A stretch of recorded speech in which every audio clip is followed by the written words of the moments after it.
Hélène Frade nous a rejoint sur ce plateau. On va parler de revue de presse internationale. On va commencer avec cette répression toujours en cours en Syrie et qui cible en particulier les militaires qui font défection. C'est un sujet qui fait ce matin la une de L'Orient le Jour, le quotidien libanais, avec ce titre: le régime syrien s'acharne sur les militaires dissidents. Une répression qui serait le signe, d'après le journal, de la contestation grandissante de Bachar al-Assad au sein de l'armée. D'après des militants, les désertions se multiplieraient. Un nombre croissant de déserteurs s'organiserait à Homs et dans les environs, avec des attaques notamment contre des positions fidèles au régime.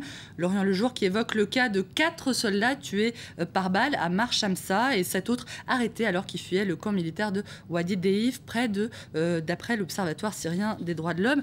Des faits qui seraient imputables, d'après le régime syrien, à des gangs armés, dont le but serait de semer le chaos dans le pays, parfois avec le soutien d'Israël. Voilà pour le discours officiel, un discours qui a été relayé hier à l'ONU, où le ministre des Affaires étrangères, Walid al-Muallem, a dénoncé, je cite, les ingérences étrangères qui manipulent les aspirations légitimes du peuple syrien à des réformes politiques, économiques et sociales. Hélène, vous nous parlez toujours de répression, mais cette fois-ci à Bahreïn, où les querelles internes au sein de la famille royale s'approfondiraient chaque jour un peu plus, selon The Independent. On ne parle pas beaucoup de ce petit royaume du Golfe, majoritairement chiité, dirigé par une dynastie sunnite, toujours en proie à la contestation. Effectivement, d'après le journal, la famille Al-Khalifa serait aujourd'hui divisée sur la conduite à tenir. Pour preuve, ces policiers d'abord suspendus pour avoir torturé des manifestants, puis réintégrés. Notez que The Independent raconte aussi que 90 officiers de police jordaniens, accusés eux aussi d'avoir malmené, c'est le moins qu'on puisse dire, des prisonniers, ont été renvoyés chez eux sans qu'on sache très bien si ces expulsions signifiaient une volonté de la part du pouvoir de se débarrasser des éléments les plus extrémistes ou tout simplement de se débarrasser de témoins gênants. Tout cela n'est pas très clair, écrit The Independent. Les signes émis par la famille royale d'un côté et le gouvernement sont contradictoires. Le roi Hamad Ben Issa al-Khalifa, par exemple, demandait à ce que les travailleurs étrangers accusés d'avoir participé au mouvement de contestation puissent retourner à leur travail, mais la plupart d'entre eux n'ont pas pu y retourner. Le roi qui serait donc plus conciliant, mais qui devrait composer avec l'aile plus dure de la famille, et notamment le commandant des armées, Khalifa Ben Ahmed.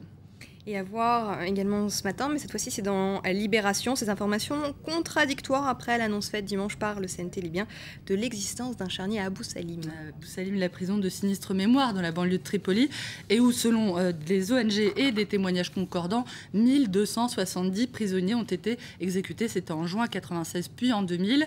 Leur reste aurait ensuite été jeté par-dessus le mur de la prison. Et effectivement, le CNT a affirmé que ces corps avaient été enfin retrouvés.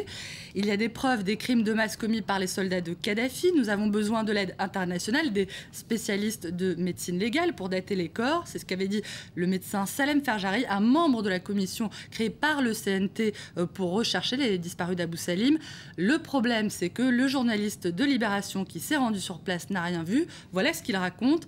Derrière l'enceinte de l'établissement, rien ne laisse supposer la présence d'ossements humains. Pas d'équipe médicale sur les lieux qui aurait pu certifier aux familles qu'un fémur retrouvé ne pouvait appartenir en réalité qu'à un mammifère de plus de 500 kg, pas de pelle mécanique et pour finir, pas de présence officielle du CNT, ne serait-ce que pour justifier l'incroyable annonce de dimanche auprès des familles des disparus.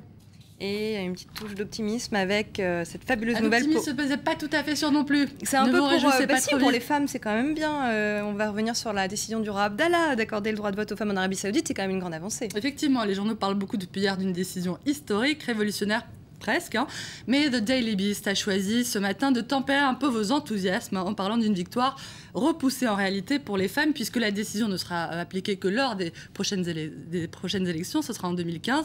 Mais le problème est plus important encore, puisque le problème c'est qu'au-delà de ce droit de vote, il y a toutes ces libertés dont les femmes saoudiennes ne jouissent pas. Elles n'ont toujours pas le droit de conduire, par exemple. Bref, selon The Daily Beast, le roi Abdallah est passé pour un réformateur à peu de frais. En réalité, il n'y aurait pas de quoi saluer dans sa décision le geste d'un grand amoureux de la démocratie. Bref, pas de quoi s'emballer non plus complètement. Donc je ne m'emballe pas, Hélène, c'est ça. Merci beaucoup, Hélène Frade, pour cette revue de presse internationale.